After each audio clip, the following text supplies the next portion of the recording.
Donc aujourd'hui nous parlerons de la formation de l'homme. C'est un partage assez didactique, assez important par la grâce du Seigneur. En raison des difficultés de la vie, de la foi, de la marche, souvent on perd un peu le cap. Mais nous sommes chrétiens pour la vie éternelle. Alléluia. On est devenus fils et filles d'Élohim pour passer l'éternité auprès de lui. Pour aller au ciel, simplement. Et pour aller au ciel, il est important de comprendre quels sont les mécanismes, qu'est-ce qu'il faut, qu'est-ce qu'on a besoin, comment doit-on être pour repartir au ciel. Je dis repartir parce que nous étions déjà dans l'éternité avec le Père. Alléluia. Parce que la conversion, c'est le retour, mais le retour au Père, au retour dans la maison du Père. Si vous avez remarqué, à chaque fois qu'Israël se détournait, Elohim clamait, souhaitait qu'Israël revienne. Pourquoi revenir? Parce que Israël avait une position, était dans une position, et la chute l'éloigne. Donc revenir au Seigneur, c'est revenir à l'état initial, l'état dans lequel nous étions. Alléluia. Et aujourd'hui, exceptionnellement, par la grâce du Seigneur, on va faire une lecture du livre de la Genèse, Bereshit, le livre des commencements. Et on va voir ensemble comment Elohim s'est organisé pour que toi et moi soyons. Et comment souhaitait-il que nous puissions demeurer. Alléluia. Bereshit chapitre 1er, nous lirons à partir du verset 26. Bereshit 1, le verset 26. Genèse 1, à partir du verset 26. Je fais la lecture. Elohim dit, faisons l'être humain à notre image, selon notre ressemblance, et qu'il domine sur les poissons de la mer, sur les oiseaux des cieux, sur le bétail, sur toute la terre et sur tout reptile qui rampe sur la terre. Verset 27. Elohim créa l'être humain à son image. Il le créa à l'image d'Elohim. Il les créa mâles et femelles. Elohim les bénit et Elohim leur dit, portez du fruit, multipliez-vous, remplissez la terre, assujettissez-la. Dominez sur les poissons de la mer, sur les oiseaux des cieux et sur tout vivant qui rampe sur la terre. Amen.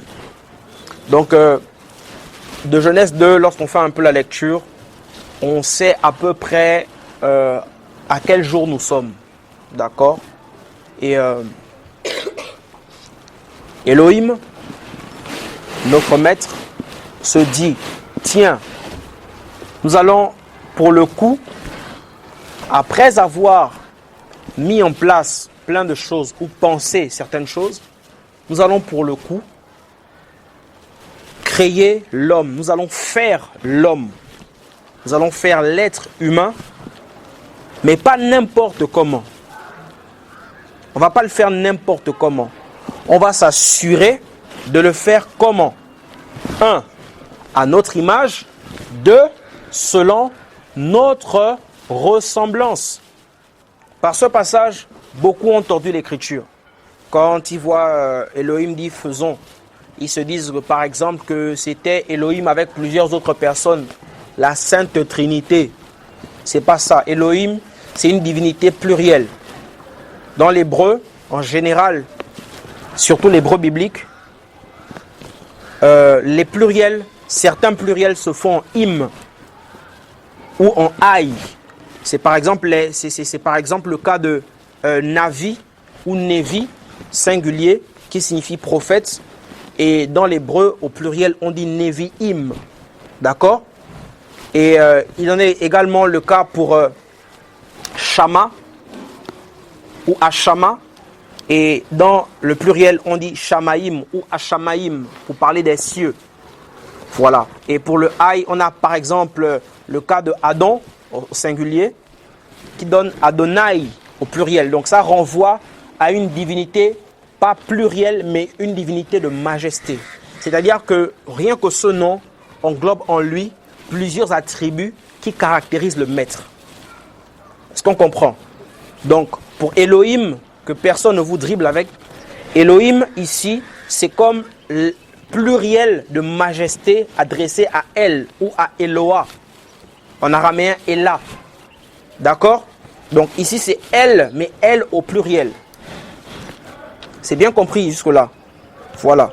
Donc, Elohim, le grand Elohim, le créateur, parce que Bereshit parle de l'Elohim qui crée, qui met en place, qui définit.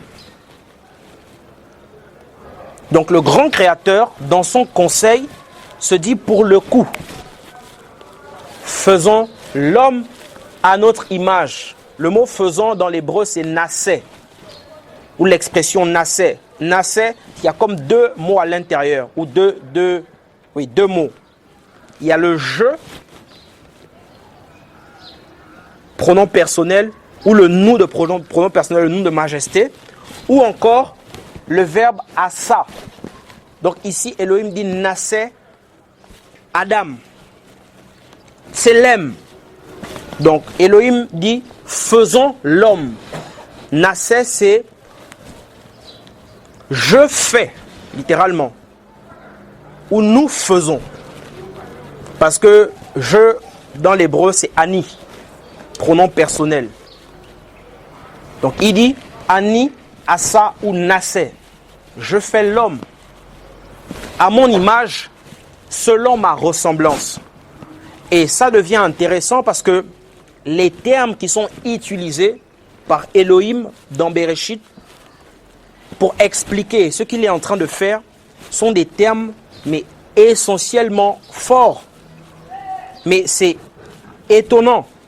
Et on va, en tout cas de fil en aiguille, par la grâce de l'Esprit, étudier ces choses pour que nous puissions comprendre. L'objectif ici est de faire réaliser à un frère et de faire réaliser ici à une sœur que le but d'Elohim, c'est qu'on soit à cette image. Alléluia. Donc, le verbe qui est utilisé, faisons. Le mot faisons. Faisons, en français, c'est, en hébreu, asa, comme ça. Oui, il y a deux S, mais je pense que c'est comme ça. Et asa, quelqu'un a un dictionnaire biblique ici? Ah, pardon, un lexique biblique? Oui, asa. On dit quoi de asa? Asa. Faire. Façonner. Très bien. Donc, c'est œuvrer. Œuvrer. Façonner. Accomplir. Accomplir. Produire. Il y a plein de choses. Donc ici en fait, Elohim dit, nous allons œuvrer, façonner, accomplir, produire, fabriquer. Et ça devient quand même intéressant parce que lorsqu'on parle d'une fabrication, c'est qu'on dispose à ce moment de quoi? Des matériaux, des outils utiles pour réaliser l'œuvre qu'on s'est projetée. Si ça part de l'abstrait, avec les outils qu'on a, on emmène à l'existence ou on emmène à la matérialisation ce qu'on avait pensé. Et bien sûr qu'Elohim disposait des matériaux. Qu'est-ce que c'était? L'argile, j'accepte. L'eau, le souffle. Très bien. Donc avec faisons ici, c'est impressionnant parce que Elohim dispose déjà de ce qu'il faut. C'est comme un ingénieur ou un concepteur devant sa table qui a devant lui toutes les pièces nécessaires pour l'assemblage d'un téléphone par exemple, pour l'assemblage d'une guitare.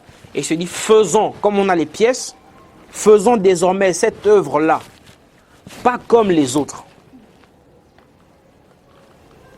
Il faut que l'œuvre qu'on s'apprête à faire se distingue des autres qu'on a déjà eu à faire ou que j'ai déjà eu à faire, parce que c'est Elohim qui parle. Il parle à son propre conseil. Et il dit, faisons l'être humain ou Adam. Et dans l'hébreu, le terme asa nous parle de vrai, façonner, accomplir, produire, fabriquer, bien d'autres. Mais ce qui est encore impressionnant justement avec ce terme, c'est les lettres hébraïques choisies. Parce que dans asa, il y a 3 lettres principales. La première lettre, c'est le aïn. Ensuite, il y a le shin. Et là, on a le e. Oui, tu as trouvé l'alphabet hébreu derrière là-bas, mon frère? Aïn, c'est quoi, s'il te plaît? L'œil ou la source? C'est ça? Shin. Dent ou feu. E, c'est souffle ou louange. Et E, c'est aussi l'homme en prière. On suit? Très bien. Nous sommes sur la formation de l'homme. Premier terme qui est utilisé, c'est faisons, asa ou nasé, donc nous faisons. L'homme, c'est-à-dire nous le fabriquons, nous l'accomplissons, nous allons le produire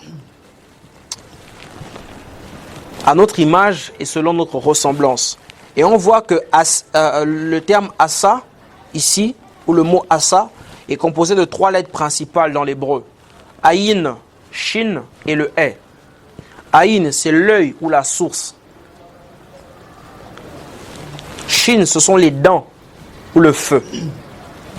Et enfin, le e, c'est le souffle, c'est la louange, ou c'est encore l'homme qui prie, ou l'homme en prière. Donc Elohim, dès le commencement, dès l'entame de ta formation, dès l'entame se dit, ce que je vais créer, avec le matériel que j'ai, je vais commencer à créer un individu qui sera la source, parce que Adam, c'est la source, vous le savez. Amen. Mais je vais créer aussi un individu qui a l'œil, la capacité de voir. Pour vous dire que Adam avait la possibilité de voir les 3 ciels, je dis ça exprès, les 3 ciels. Il pouvait voir le ciel atmosphérique et toutes ses couches. Il y en a environ 7. De façon distincte, ça va vous choquer. Sur toutes les strades, sur toutes les étapes, sur toutes les couches. Cet homme avait la possibilité de voir. Il voyait le ciel astral au-delà. Et il avait la possibilité de voir le trône du Père. C'est un individu, je sais pas, tellement connecté à la pensée divine. Il était connecté, mais de façon profonde. Aïn, c'était un homme qui voyait. C'était pas d'abord un homme qui sentait. Donc dans son essence, l'homme n'a pas été créé d'abord pour sentir. Lorsque Adam a vu Rava, il n'a pas dit « je sens que c'est elle ». Il a commencé à la percer. Il a dit, voici pour le coup, celle qui est os de mes os, chair de ma chair. Comment un homme peut-il voir d'abord les os avant de voir la chair? Impossible. C'est un homme profond. C'est un homme qui a été façonné dans la profondeur. Alléluia. Avec une capacité de vision terrible. Incontournable. Il était grave. La Bible nous dit que tous les animaux ont été emmenés vers Adam afin qu'il puisse leur donner des noms. Vous pensez que le requin, il a marché jusqu'à lui? Hein? Vous le pensez? Et les espèces de bêtes que nous on ne voit pas, c'est peut-être notre sœur qui fait les labos là qui peut nous dire, qui ont des noms bizarres là, tout ça là. Comment il a fait? Des choses qu'on ne voit qu'au microscope, c'est ça? Comment il a fait? Vous pensez que les monstres marins qui ne vivent que dans les profondeurs abyssales, là-bas où il y a le noir, où les températures, même les poissons forts, quand ils descendent, ils meurent. Comment a-t-il fait ce monsieur? Aïn, l'œil. C'est d'abord l'œil, la capacité de voir. Amen. Ensuite, Shin. Shin nous parle des dents. Adam n'est pas né bébé. Les dents, c'est aussi la maturité. Donc, Elohim crée un homme qui voit, il crée un homme qui est mature, qui est grand. Adam n'est pas né bébé, il n'a pas eu besoin du lait croissance, lait machin, tout ça. Il est né avec toutes ses dents, il pouvait croquer la pomme, ou non?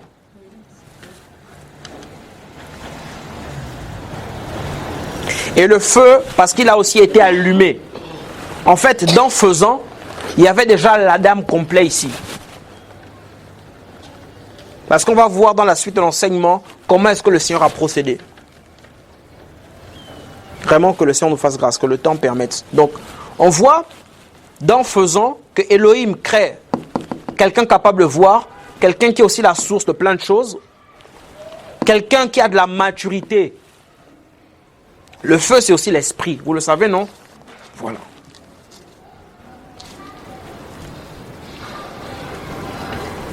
Adam n'est pas... permettez-moi. Il n'est pas né de façon comme ça. Il y avait vraiment dans la pensée du Seigneur quelque chose de fort. Vraiment quelque chose de fort. C'est-à-dire que le Père s'est assis et il s'est dit, pour le coup, c'est un coup que je vais donner. Ça, c'est comme ceux qui sont, par exemple, créateurs de mode. Ils se disent, bon, on a fait des jupes qui ont marché, on a fait des babouches qui ont marché. Mais pour le coup, je vais faire, je ne sais pas moi, une chaussure, mais tout le monde va en parler. Les anges vont en parler. Le diable qui est tombé avec machin va tomber, la création entière sera étonnée, choquée. Parce que Genèse 2, nous sommes comme entre deux récits. Le premier récit, c'est du 1er au 6e jour. On nous dit que les eaux ont été faites, la lumière, les luminaires, tout ça, les oiseaux, les végétaux, les animaux marins, tout ça. Ensuite, l'homme. Et à partir de Genèse 2, on nous dit que l'herbe n'avait pas encore poussé, tout ça, Elohim a créé l'homme, tout ça, tout ça, tout ça. Et après que l'herbe ait poussé, il a mis l'homme là-bas. On est un peu, pour ceux qui font attention en lisant, on se dit, mais finalement, le 6e jour, c'était le premier jour ou est-ce que, enfin, pour ceux qui font vraiment des recherches, ils vont se dire, mais tiens, c'est bizarre. Pourtant, Genèse 1 nous dit que tout s'était déjà fait, mais Genèse 2 nous dit que rien n'avait encore poussé. Étrange.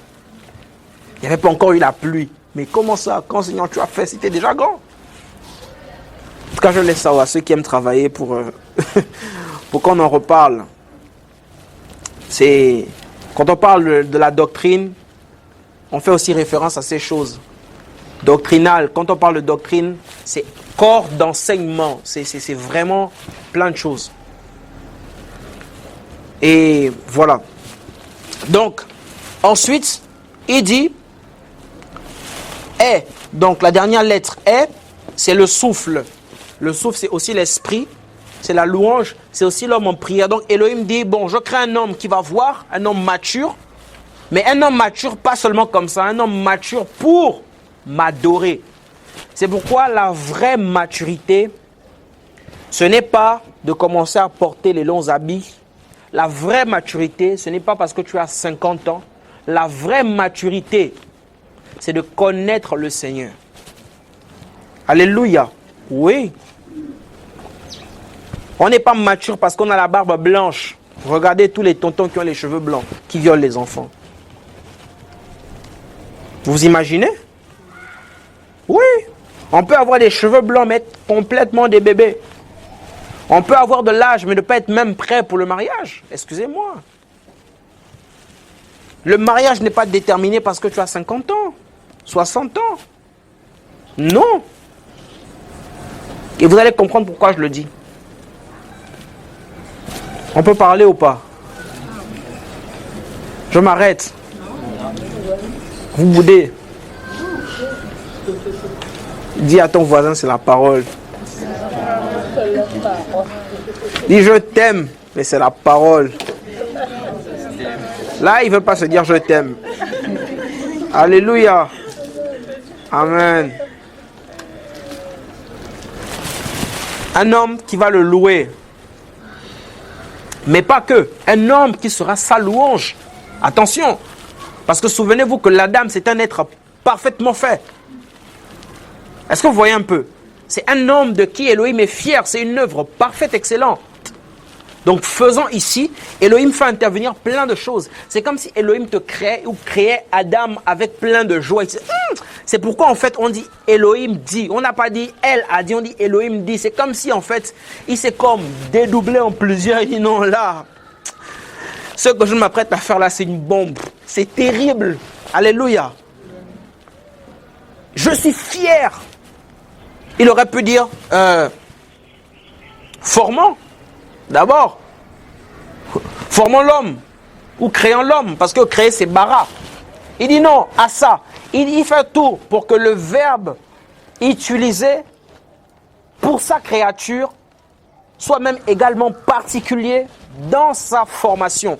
Et je veux juste ouvrir une petite parenthèse, qu'en fait le assa ici, dans l'hébreu il y a aussi le kal. Et le kal, c'est tout ce qui est relatif au verbe d'action.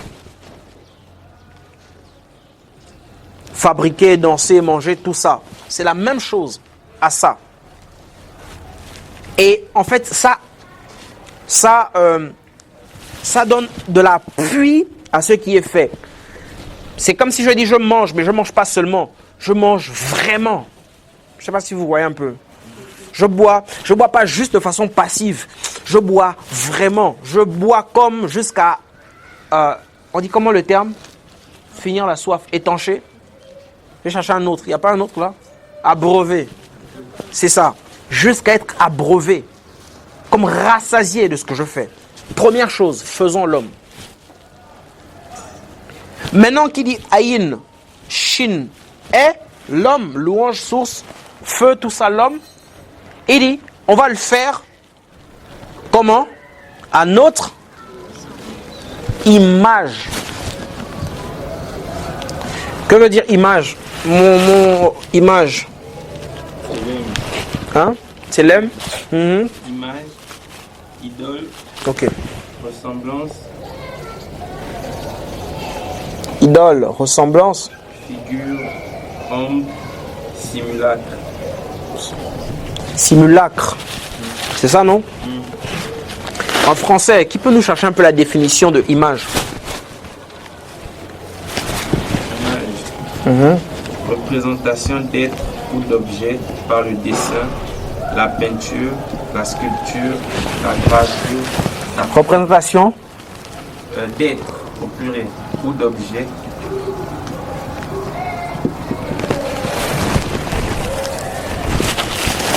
Donc, le Seigneur dit, faisons l'homme, l'être humain, à notre image. Télème, image en français donne représentation d'être.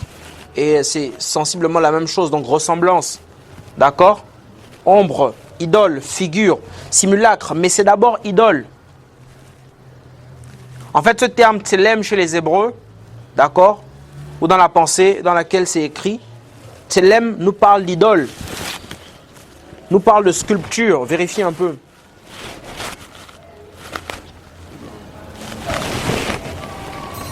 Il n'y a pas... Voilà. Et à côté d'idole, je pense que là-bas, il y a une parenthèse où c'est marqué divinité. Oui, oui. Très bien. Idole, en fait, c'est divinité. Et le mot télème peut être décomposé aussi. Ça, c'est même d'abord sans qu'on ne touche les lettres, hein, parce que là, il y a plusieurs lettres. Il y a le tzadé, il y a le lamel, il y a le lamed, il y a le même aussi. D'accord? Le tzadé, c'est comme la droiture, si vous voulez. Le lamed, c'est le bâton, la correction. Et le même, ce sont les os. Et Elohim ne s'arrête pas là. Il dit en fait tselem. Et tselem, ici, on peut le découper comme ça. Tsel. Et après, on prend le même. Et le tsel, c'est l'ombre. C'est le simulacre. D'accord? Et même c'est l'eau. Donc en fait, tselem, dans la pensée du Créateur, c'est comme si tu te tiens devant de l'eau et tu regardes. C'est ton reflet que tu vois. Qui a déjà fait ça un jour? Même dans une bassine, tout ça. Qui a déjà pu voir les signes distinctifs de son visage sur de l'eau. C'est la même chose en fait ici avec le Tselem. Donc Elohim dit, après faisons, on va faire l'homme, pas n'importe comment. On va le faire à notre image. Et les Juifs, quand ils entendent Tselem, ils ont peur. Pourquoi ils ont peur? Parce qu'en fait, le Seigneur ne voulait pas que ça soit un peuple idolâtre. Tselem, c'est comme si on va en brousse, on coupe l'arbre. On prend l'arbre là. On arrive à la maison, on commence à raboter tout ça, dessiner, faire une représentation claire. Faire une représentation sculptée. Je ne sais pas comment vous expliquer ça. On va avancer. Aide-nous, Seigneur. C'est comme si, parce qu'on sait qu'il a utilisé des matériaux, il a pris les débris, les cendres, parce que le terme poussière, c'est débris. Vous savez que la terre avait été détruite par la chute de Satan. Vous le savez ou pas? L'homme est créé, Satan a déjà chuté. D'accord? Voilà, c'est pourquoi la parole nous dit, Bereshit, au commencement, Elohim créa les cieux et la terre devint, comment? Tohu et Bohu, donc chaotique. La terre est devenue chaotique. Pourquoi? Parce que l'ennemi avait chuté. Et en chutant, il y avait plein de choses qui étaient passées. Il y avait des choses, des normes qui avaient été renversées. Alléluia. Donc Elohim se dit, des débris, parce que le mot poussière c'est débris, des débris de cette terre qui a été détruite, je vais faire quelque chose. Adam.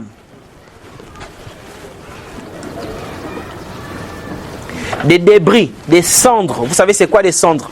On a brûlé quelque chose, ce qu'il reste là. Donc le Seigneur a pris ce matériau détruit pour bara la dame, pour créer la dame, ou yatsar Adam. Parce qu'on va arriver sur ce terme. Il a pris ce matériau, mais pas genre le matériau devant la cour. Non, il a les cendres de la terre.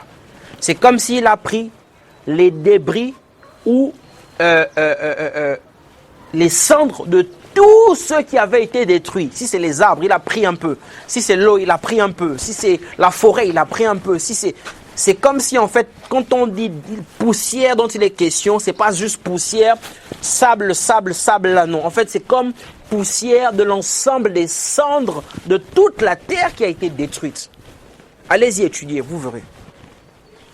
C'est bizarre. Et le Seigneur dit, je vais prendre ça pour sculpter, pour former, pour créer quelque chose. Bon, c'est déjà fait. C'est comme, je sais pas, dans un carrefour, on fait monter des briques de béton et tout, comme une stèle, comme un hôtel. Et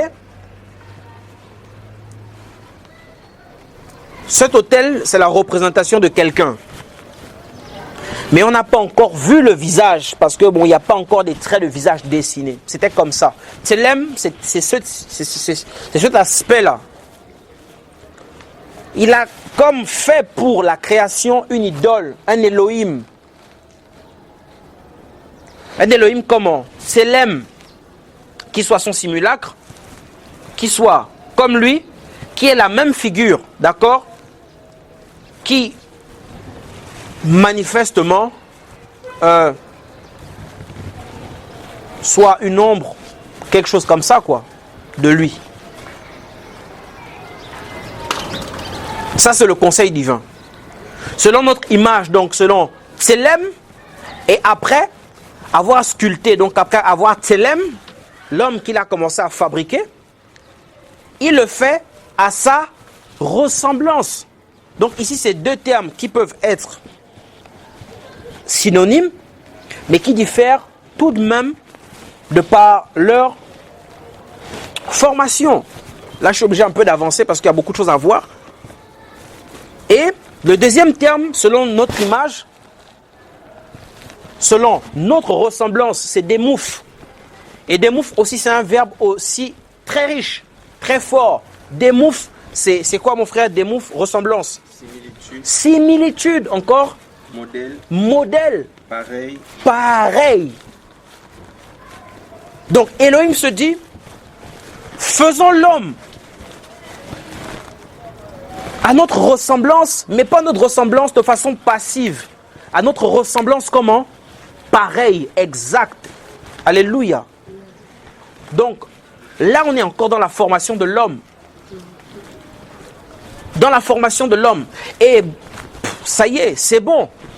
L'Adam, il est créé. Il est là. Il est comme une statue, une représentation dans un musée. On peut passer le voir. Oh, c'est comme ça qu'Elohim est. Hein? Ah, ok. C'est un exemple. Hein? Voilà, je me mets peut-être à la place d'un lion. Oh, ah bon, ça c'est quoi? C'est comme ça que le Créateur est. Parce qu'en fait, Adam est à la ressemblance. Ou à une partie. Parce que notre Elohim est... Ah, c'est mieux de dire ça. Voilà, merci Seigneur.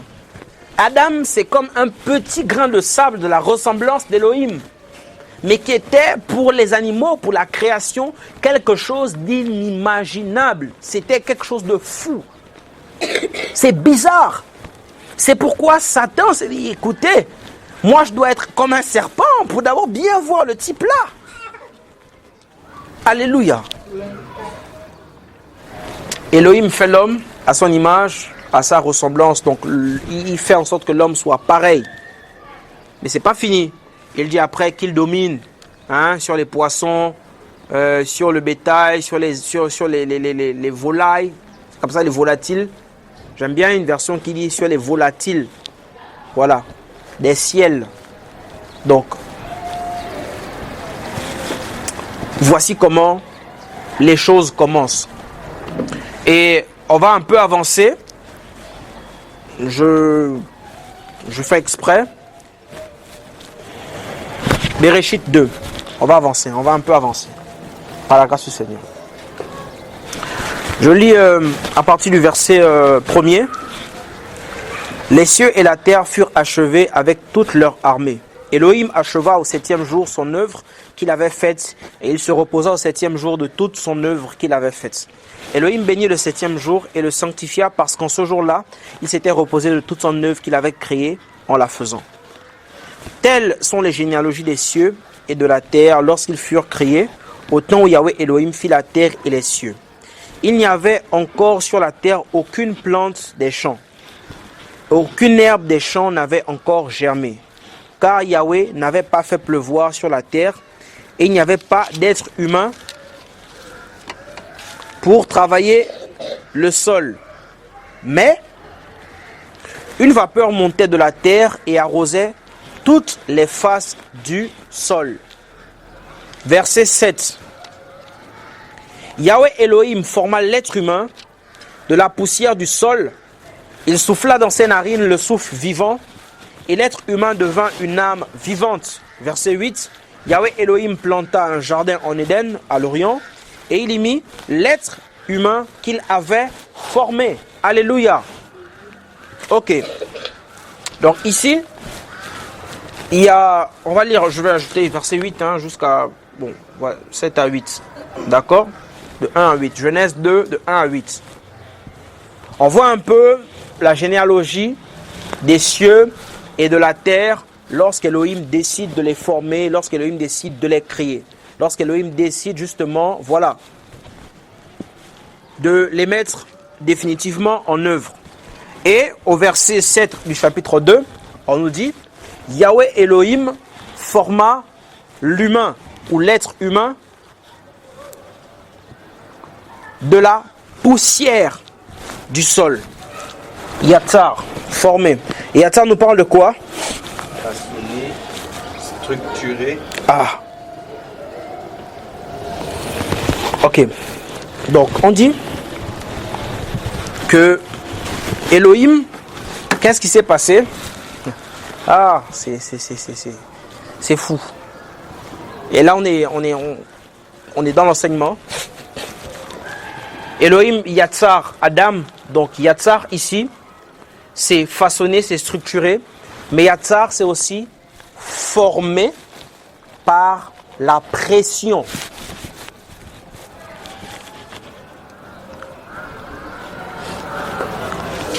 Ils forment l'homme par la pression. Et je veux juste souligner d'abord qu'ici, on parle de l'homme, mais dans cet homme-là, il y a aussi la femme. D'accord? Très bien. Donc, Elohim Yatsar Adam par la pression. Il le forme par la difficulté. Imaginez la puissante main d'Elohim. Yeshua dit dans Luc, si je chasse les démons par le doigt d'Elohim, imaginez le doigt, les démons quittent comme ça les corps, tout ça. Mais la puissance, la main créatrice, c'est différent, c'est autre chose. Et Elohim, à ce moment précis, décide de former l'homme en le pressant. Il le tient bien, comme le tenir par le cou. Je fais exprès de dire ça, c'est pour rire un peu. Il a comme il convient, par la pression. Et cette pression-là, c'est la même pression qui est utilisée pour parler de la pression de la formation des métaux précieux.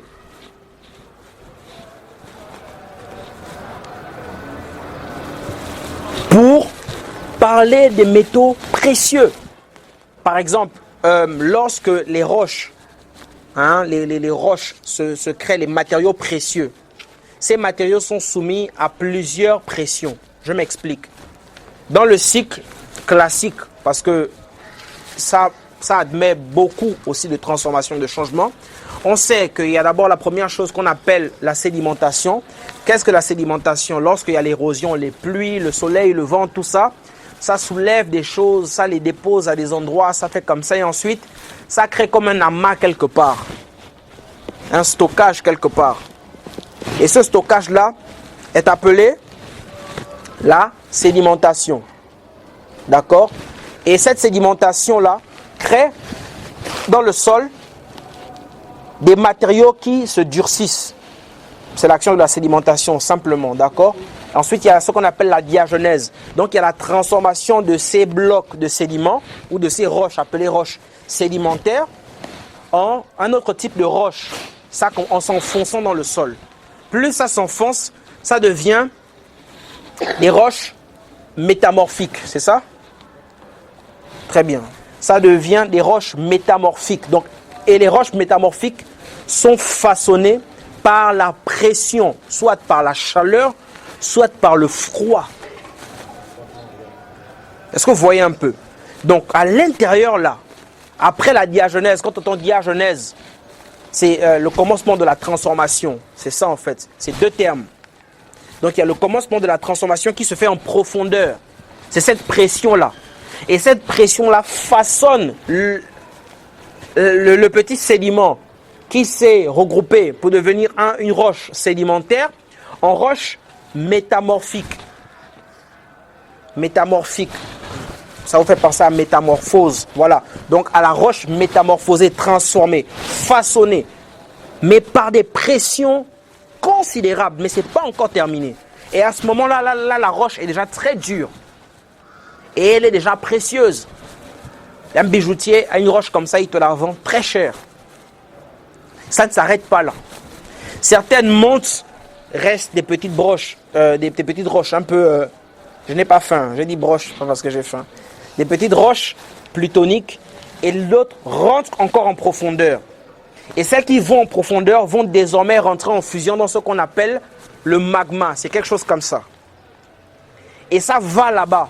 Ça reste des années, des années, des années, des années, des années en formation à des températures extrêmes.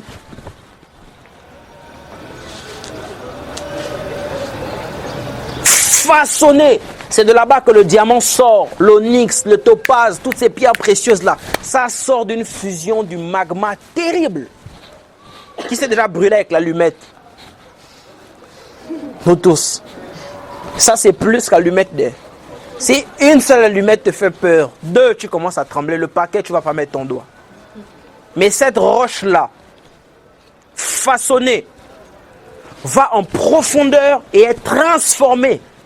Et elle peut sortir 1000 ans plus tard, 2000 ans plus tard, 3000 ans plus tard. Elle peut ne plus jamais sortir même et rester à l'intérieur. C'est pourquoi les pierres précieuses, souvent pour les trouver, on creuse. On va loin. Alléluia. Elohim Yatsar Adam, par la pression, il inscrit Adam à plusieurs écoles de la vie. D'abord à la sédimentation. Il dit ça ne suffit pas. Allant dans le métamorphisme. Passe par la diagenèse, le commencement de la transformation. Ensuite, tu es métamorphosé, mais ce n'est pas comme ça que je veux. Va encore dans les profondeurs. Et il le forme dans les profondeurs. Par la dureté, par l'accablement, par l'acharnement. Il fait passer sur la dame plusieurs choses. Et Adam n'a pas de bouche, parce qu'on a vu tout à l'heure à ça. Il a l'œil. Amen. S'il avait la bouche, il aurait commencé à parler. Dire, Elohim, tu me fais mal. Arrête. Alléluia. Dis à ton voisin, il est bon d'attendre en silence. Alléluia. Quand le Seigneur nous façonne, il faut le silence. Amen. Oui. Si tu parles, tu peux tout gâter. Alléluia. Tout ce qui est éprouvé par le Seigneur, pas par les hommes, parce que la Bible dit aussi que personne ne souffre comme étant malfaiteur. Si on refuse de t'envoyer l'argent parce que tu as insulté tes parents, ben écoute, va te repentir. Si on ne s'occupe plus de toi parce que tu es mal poli, entre guillemets, oh, moi je suis chrétien, on ne me parle pas comme ça. Comment ça tu es chrétien, on ne te parle pas comme ça? On doit bien te parler comme ça même. Maintenant que tu es chrétien. Avant tu étais païen, tu pouvais réagir, on te parle, tu réponds, on te tape, tu rends. Maintenant là, tu es devenu un chiffon. Paul dit la balayure. C'est 1 Corinthiens 3 je pense, 1 Corinthiens 3, 1 Corinthiens 4. Il dit Elohim a fait de nous des apôtres, des condamnés à mort en quelque sorte. Nous sommes devenus le rebut, la balayure, tout ça de la société. Ouais, c'est ce que Paul dit. Non, moi je suis une fille de Yahweh. Je suis un fils de Yahweh. Je peux déclarer quelque chose, le feu va tomber. Déclare, ça ne va pas tomber. Tu seras brisé. Alléluia. Oui. Parce que le résultat, c'est quelque chose. Amen. La formation de l'homme. Et beaucoup souffrent, mais ne souffrent pas à cause de la formation du Seigneur. Beaucoup souffrent à cause de leur manque, leur manque de respect, la mauvaise tenue de leur langue. Et plein de choses. Et retardent justement ce que le Seigneur veut faire.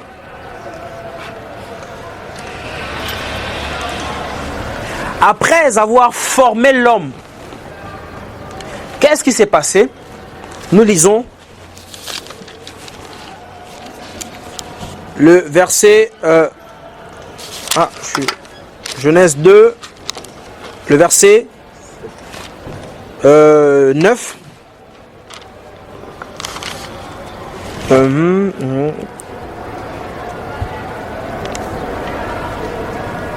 Le verset 7, hein? C'est ça, le verset 7, merci. Yahweh Elohim forma l'être humain de la poussière du sol. Il souffla dans ses narines le souffle vivant et l'être humain devint une âme vivante. Alléluia. Mais c'est fort. Ici, le verbe utilisé, c'est quoi, mon frère? Le verbe souffler, souffla.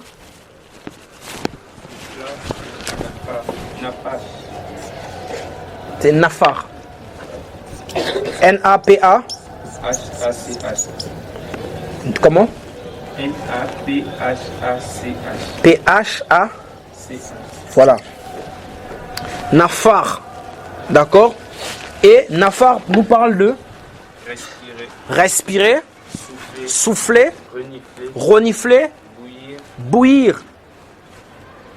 Et dans nafar, en fait, c'est la notion d'allumer. C'est comme si on a terminé de monter, comme on a vu tout à l'heure, la télé, tout ça. On branche, maintenant on appuie sur le bouton blam blam pour voir maintenant si les images sont là, sont claires. Comme lorsqu'ils ont arrangé le canal là, ils vont aller connecter là-bas. En connectant, ils vont vérifier et s'assurer que ça soit bien branché, que ça passe convenablement. Donc après avoir, comment dirais-je, formé l'homme, après l'avoir formé comme il convient, le Seigneur ne l'a pas laissé comme ça. Il a dit maintenant, en toi, je respire, je renifle, je souffle, j'allume la vie. Et Adam est devenu une âme qui a la particularité, pas une âme comme les autres, mais une âme qui a la particularité d'avoir la vie. Et vous allez comprendre. Une âme qui a la possibilité d'avoir la vie. Ici, on parle de l'Adam fondamental, le premier Adam. Et dans cet Adam, il y avait deux notions. La notion de mâle et la notion de femelle. La notion d'homme et la notion de nekeba, de femme. Donc, en cet Adam, il y avait le Ish et le Isha.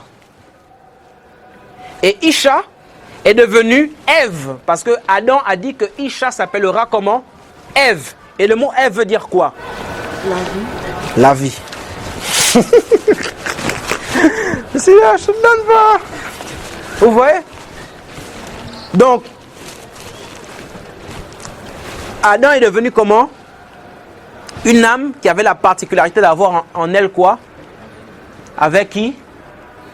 Ève. Est-ce que vous comprenez maintenant? Amen. Donc lorsque Elohim respire, allume Adam, Adam a maintenant la capacité, est devenu une âme, pas n'importe laquelle, une âme qui porte en elle la vie. Non, je veux dire les vies. Alléluia. Et ensuite, Elohim se dit, bon, étant donné que l'Adam, le fondamental là, en lui, il a les vies. Il n'est pas bon qu'il soit seul. Parce que c'est excellent. Regardez, quand Elohim, alléluia. Regardez, quand Elohim fait une œuvre excellente, il ne la cache plus. Il expose. Psaume, il loin d'huile ma tête où? En face de mes... il dresse d'abord une table. On dit, oh, il y a la fête là-bas. Il met les mets spéciaux, tout ça. Après, il dit, ok, voyez. L'huile déborde. C'est ce que le Seigneur fait. Donc, il n'est pas bon que l'homme soit seul. De même que Elohim, que nassait, on a vu avec Genèse 1,26. De même qu'il s'est dit, faisons. Comme à un pluriel de majesté, il dit non, il n'est pas bon aussi que cet être que j'ai fait là soit comme ça. Il faut qu'il soit deux, l'un l'autre à contempler ce que je fais. Il faut que je sorte. Alléluia. Parce qu'au départ, il a dit qu'on fera l'homme comment? À notre image et à notre... Donc il a d'abord fait le fondamental et dans cet homme-là, il a écarté pour sortir les deux réalités. Amen. Et ces deux réalités deviennent une seule réalité. C'est 1 et 1 qui font 1. C'est pas 50-50. C'est 1 et 1 qui font 1. C'est Ehad. C'est union indivisible. Ensemble, les deux deviendront une seule chair, pas deux chairs collées. Pas un prime. Une seule chair et ça redevient Ehad. Ça devient indivisible. Ils ont la même pensée, la même conception, la même vision. Ils ont la ressemblance. Alléluia. Et les valeurs numériques, si on rentre là, c'est terrible. Parce que quand on regarde Ish, il y a plein de choses à l'intérieur. Isha, il y a plein de choses à l'intérieur. Rien que les formations de ces mots-là. Donc Elohim se dit, tiens, maintenant, il n'est pas bon que cette œuvre excellente soit comme ça. Il faut que cette œuvre soit capable de se contempler réciproquement. Il dit, bon, j'ai allumé la vie, c'est bon, il ne faut pas qu'elle soit seule. Je l'ai assez brisée. Ah, j'ai vu des sourires. Oui. Le Seigneur ne va pas te donner son fils, sa fille, sans avoir préalablement fait un travail.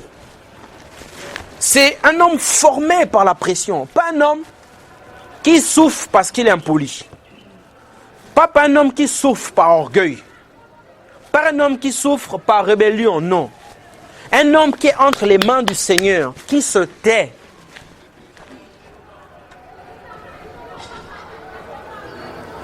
Oh non, hey! Mon frère, les sœurs, on dépose. On te dit A, mon frère, tu as Z. On dit 0, tu as commencé à compter. Même si on voulait te dire que 0, c'est comme ça. Non, toi, tu as commencé à compter. On voulait te faire l'historique de 0. Mais non, tu as commencé à compter. Tu fermes tes oreilles. La Bible dit dans Ecclésiaste, de même que le fer aiguise le fer, l'être humain s'aiguise au contact de son prochain. Donc le Seigneur nous forme aussi par le contact. Et le verbe utilisé, c'est aiguiser. Or, aiguiser, c'est pour donner une forme au couteau, vous le savez. Dans l'aiguisement, là, ça t'apprend à faire la part des choses. Quand ton frère et toi, vous vous frottez un peu, ça te fait grandir en discernement. Ça je peux faire, ça je ne peux pas faire. Et c'est ça le rôle du couteau. Le couteau tranche. Ça nous rend tranchants dans la façon de faire. Alléluia. Oui. La formation, c'est important. Bon, on n'est pas formé, on n'est pas dans les mains du Seigneur. On est dans les mains de la société, dans les mains de la télé, dans les mains des coachs et développeurs, influenceurs des réseaux sociaux. On est dans les mains de plusieurs, de l'école. Et tu veux emmener avec toi une aide qui soit ton vis-à-vis, semblable. Elle sera comme toi, dans l'école, dans les machins. Et vous allez finir par vous, pas vous emboîter, parce que Rava était le vis-à-vis, pas la confrontatrice. Parce que vis-à-vis, c'est pas dans le sens de la guerre et de la confrontation. C'est dans le sens de vis-à-vis, visage à visage. D'accord? Miroir à miroir. En fait, l'homme et la femme, c'est deux miroirs qui se font face. Le premier se voit dans l'autre, le deuxième se voit dans l'autre. C'est pourquoi ils deviennent un, parce qu'après, c'est la même image. Alléluia. Donc, l'homme et la femme, ensemble, c'est ce qu'on appelle le télème. C'est comme l'ombre et l'eau. Il y a un frère qui disait, comme dans l'eau, le visage répond au visage. C'est ça en fait. L'homme et la femme, c'est l'image du Seigneur. C'est le télème. Télème pourquoi? Parce que quand l'homme regarde dans l'eau, l'eau c'est comme la femme et lui c'est sur l'eau. Donc pour se voir, il a besoin de l'eau. Pour que l'eau ait du reflet, il faut un visage. C'est ça en fait le télème. C'est pourquoi on ne se met pas avec un frère, on ne se met pas avec une sœur, juste comme ça. Alléluia. Il y a eau et eau. Il y a l'eau salée, eau douce, eau de pluie, eau de pompe. Qui peut comprendre? Alléluia. On ne se mire pas n'importe où. Sinon tu vas voir derrière toi, il y a la forêt. Il y a les arbres. Alléluia. Oui. Le soleil de justice ne vient pas dans la direction de bien t'éclairer parce que, alléluia. Pour qu'il y ait aussi l'ombre, il faut c'est qui le soleil? Maintenant, si toi tu vas regarder à l'eau de la brousse et où il y a les arbres qui cachent, je pense que tu vas voir ton visage. Tu vas voir les arbres. Ce seront été collaborateurs dans le mariage. Alléluia. Les frères refusent la formation. La formation, ce n'est pas aussi l'aspect didactique. Mais comment tu es, comment tu te tiens, comment tu apprends, comment tu veux évoluer. Excusez-moi, je veux casser ça. Est-ce que vous savez que la formation dont il est question, ce n'est pas d'abord terminer l'école, avoir le travail et tout, être bien avant de prendre une sœur? Qui sait ça? Si tu penses que tu vas d'abord bien finir l'école, après tu auras un bon travail, le Seigneur va aussi emmener la sœur, vous serez bien, vous aurez beaucoup d'enfants, vous allez vivre heureux. Ce sont les films. Bollywood, Nollywood, tout ce que vous voulez. C'est pas ça. Se marier, c'est la prise de responsabilité. Quand on disait hier que le mariage c'est pas pour les enfants, avant, ça me frustrait. Je voulais défendre les célibataires. Que non, mais non, j'ai compris. Maintenant, je comprends. Ce n'est pas pour les enfants. C'est pour les hommes qui, par l'habitude, ont exercé leur sens à discerner le bien du mal. C'est pour les hommes qui sont nés avec les dents, comme Adam. C'est pour les hommes qui ont les yeux. Et c'est pour les hommes qui sont toujours devant le trône. Alléluia. Oui. C'est pas, tu as du mal à prier, tu veux prendre une soeur avec toi pour dire que bon, comme deux valent mieux qu'un, quand je ne pourrais pas prier, va prier pour nous deux. Non. Mon frère. Bon. Que le Seigneur nous guide. Alléluia. Romains chapitre 8. On va revenir ici. Je veux juste qu'on voit quelque chose. Romains chapitre 8, le verset, les versets 28 à 29.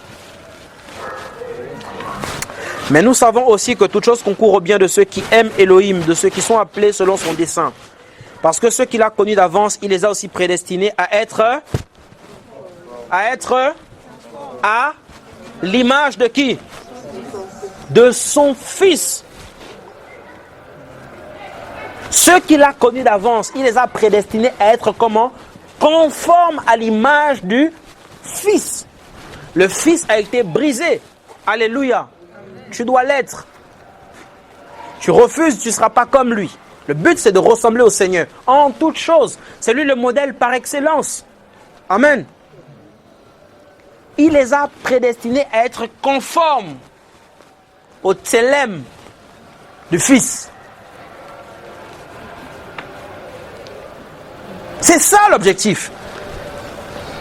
Tu es un jeune frère, tu aspires au mariage, l'image du Fils. Et l'image du Fils ne nous conserve pas rien que pour le mariage. Non, non. L'image du Fils, c'est pour rentrer dans l'éternité. Parce que l'objectif, c'est de rentrer au ciel. Je disais ça en amont.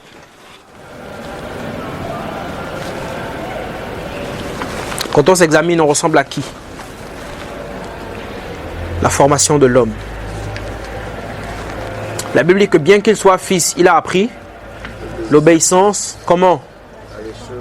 Par la souffrance, par les choses qu'il a souffertes. Donc les brisements par lesquels tu passes, c'est parce que le Seigneur veut t'apprendre quelque chose. Tu te demandes pourquoi tu tournes en rond? C'est parce que tu parles. Dis à ton voisin, tais-toi un peu.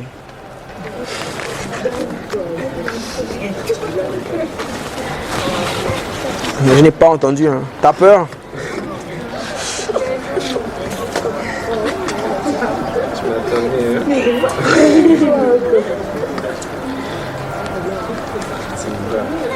Tu murmures trop. Qui murmure ici? Pourquoi vous avez... Par rapport aux souffrances que le Seigneur nous donne, je ne mérite pas ça. Pourquoi moi? Tu veux que ça soit qui? Qui veux-tu que ça soit? Moi? Non. Chacun son tour chez le coiffeur. Ah Seigneur, pourquoi c'est seulement dans ma maison? Tu veux que ça soit dans la maison de qui? Lui, il a fait ses classes. Il a été brisé aussi. Et mais tenez-vous, hein, parce que être à l'image du Fils ne veut pas dire que parce qu'on est brisé sur terre, ici, qu'on va aussi être joyeux sur terre. Tu peux être brisé toute ta vie. Ne pas travailler. Ah, oui! Rien ne te garantit que le bac plus 9 que tu as là, plus 20, 5 masters, tu vas travailler. Rien ne garantit ça. C'est la vérité. Et il y a les directeurs généraux qui n'ont pas le CEP. Qu'est-ce que vous croyez? C'est Elohim qui élève. Amen. Non, moi je me concentre d'abord à l'école. Ok. Tu me fais penser à... Ah, mon chant, tu as prospéré. Mon âme, je vais me réjouir. Insensé, tu rentres au ciel ce soir. Ah, vous connaissez cette histoire? Ce monsieur-là, il avait de grandes récoltes, tout ça. Il a dit, bon, écoutez, il disait, mon âme, réjouis-toi parce que demain, là, tu vas mordre la vie à pleines dents. Peut-être que tu vas acheter la dernière charrette parce que À l'époque, ce n'était pas les voitures. Il s'est dit, bon, avec une telle récolte, je prends la dernière cri de la charrette avec le bois d'Israël. Oh, le long... avec une charrette en cèdre de Liban. Avec pas n'importe quelle génine, quoi. Je vais prendre... moi, je vais peut-être prendre les chevaux qui viennent peut-être de je sais pas moi, de Turquie. Il se disait plein de choses. Que bon, moi je ne vais plus manger les tomates à midi, moi je mange seulement ça vers 16h. Et si on a dit insensé, ce soir il te sera redemandé ton âme. Tu viendras rendre des comptes. Après, je ne dis pas qu'il faut espérer en de lendemain meilleur. Hein. Comprenez bien ce que je dis. Alléluia. Voilà, le Seigneur aussi est bon. Il récompense le fruit de l'effort. Tu vas à l'école, tu travailles, tu es chrétien, tu l'aimes, tout ça. Il peut t'ouvrir les portes selon sa volonté et te donner aussi de bonnes ressources. Voilà, pas pour nourrir ton ego, mais pour nourrir les nécessiteux. Bien t'occuper de tes enfants, les envoyer dans de bonnes écoles. On a aussi besoin des Joseph Arimathée dans l'œuvre. Amen. Voilà, il faut aussi des Joseph d'Arimathée.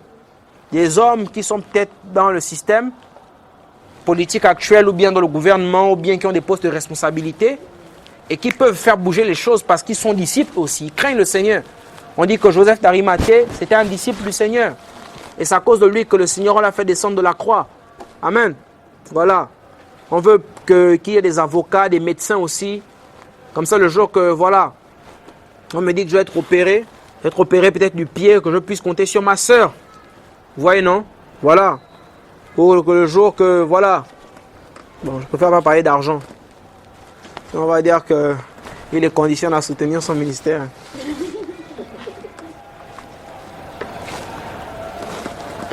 C'est ça. Il faut aussi des gens comme ça. Voilà. Qui ont bien étudié, qui connaissent leur métier, qui sont honnêtes, qui sont policiers, qui sont, voilà, qui font les choses convenablement. Et des personnes qui peuvent aussi intervenir sur d'autres sphères. Amen. Voilà, on en a besoin et nous prions au nom de Yoshua, Mashiach. Mais il faut comprendre que être brisé n'est pas synonyme de forcément sur terre, hein, je dis bien sur terre.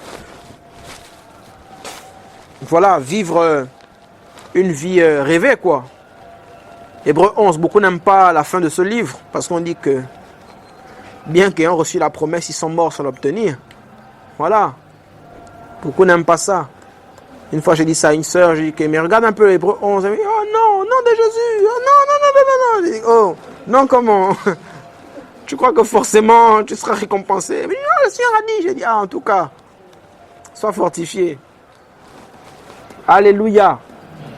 La formation de l'homme, ça parle à quelqu'un ici? C'est important d'être formé. Pour bénir les autres, il faut accepter le brisement.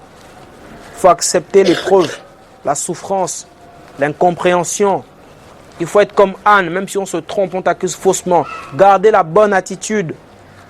Elohim a commencé à faire les yeux, les dents. Mais il n'a pas, voilà.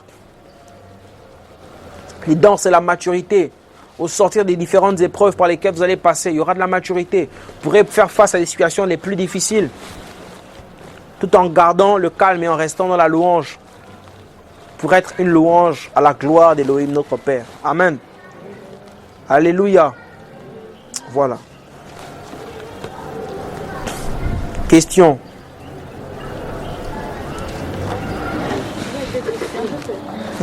La première question, c'est par rapport à la formation, à la maturité pour le mariage. Généralement, les grands frères disent on n'épouse jamais un homme qui ne travaille pas, des trucs comme ça, parce qu'il doit s'occuper de la femme. Bon, je suppose aussi qu'une femme aussi doit travailler.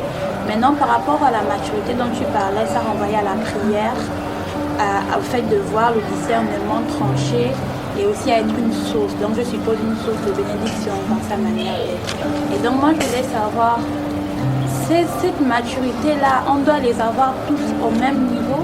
Genre, tu dois être constamment une femme de feu dans la prière ou un homme de feu dans la prière, savoir déjà bien trancher les choses et savoir être une source de bénédiction. Ou bien c'est des choses qui viennent crescendo, ou bien c'est des choses qu'on a déjà à voir totalement.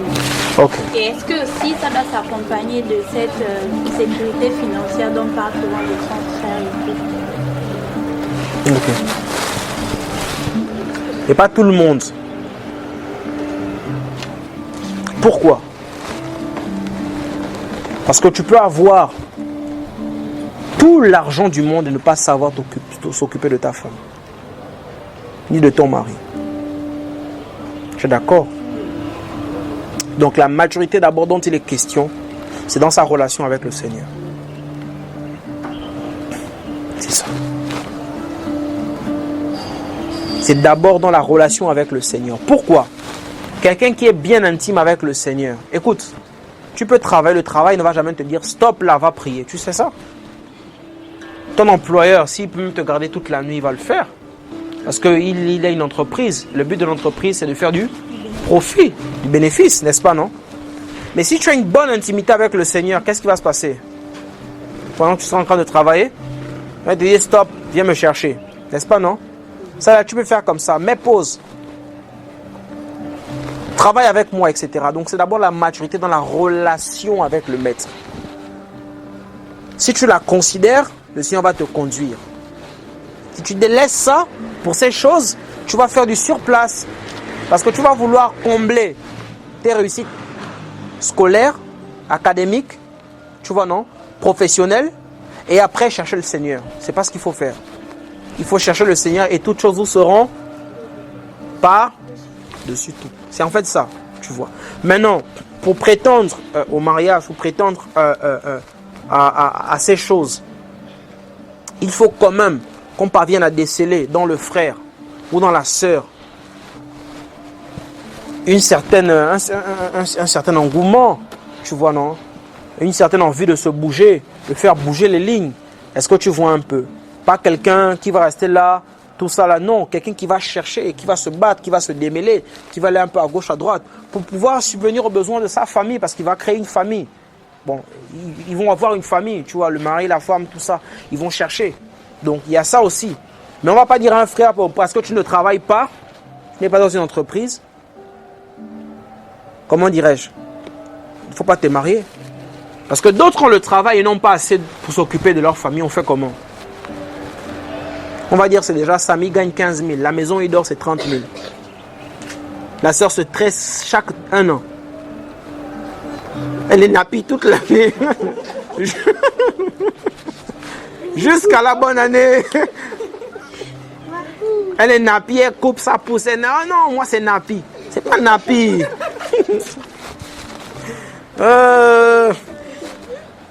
Oh, je suis pas aussi en train de dire que mes sœurs nappies sont brisées. Amen. Voilà. Mais ce sont les vérités. Tu as vu? Donc il est question d'abord de la maturité dans la relation avec le Seigneur. Tu vois, non? Voilà. Quelqu'un qui est mature, je connais l'histoire d'un frère qui lui n'avait pas de travail. Le Seigneur lui a dit marie-toi. Et dès qu'il s'est marié, paf, les jours qui ont suivi, le Seigneur a ouvert les portes, mais incroyable. Peut-être parce que le Seigneur savait que bon, s'il avait peut-être l'argent là, il commençait à travailler avant d'être marié, il allait être un dépensier, etc. Tout ça, tu vois, non? Il allait sortir de sa volonté. C'est vraiment d'abord une relation de maturité avec le Seigneur.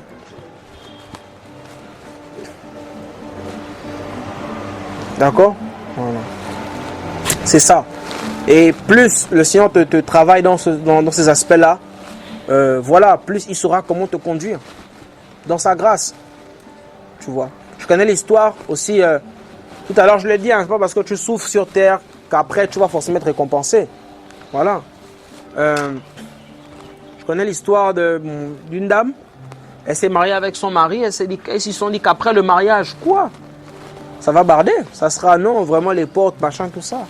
Ils sont mariés, ils ont fait peut-être 7 ans ou 13 ans de brisement comme ça. Compliqué. Mais de toute façon, le Seigneur les a bénis après. C'était grave.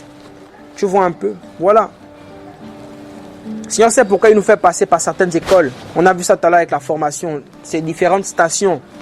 Et vous savez qu'Israël a eu à avoir 42 stations, si je ne me trompe pas environ, hein, 40 ou 42 stations. Et chaque station était une école.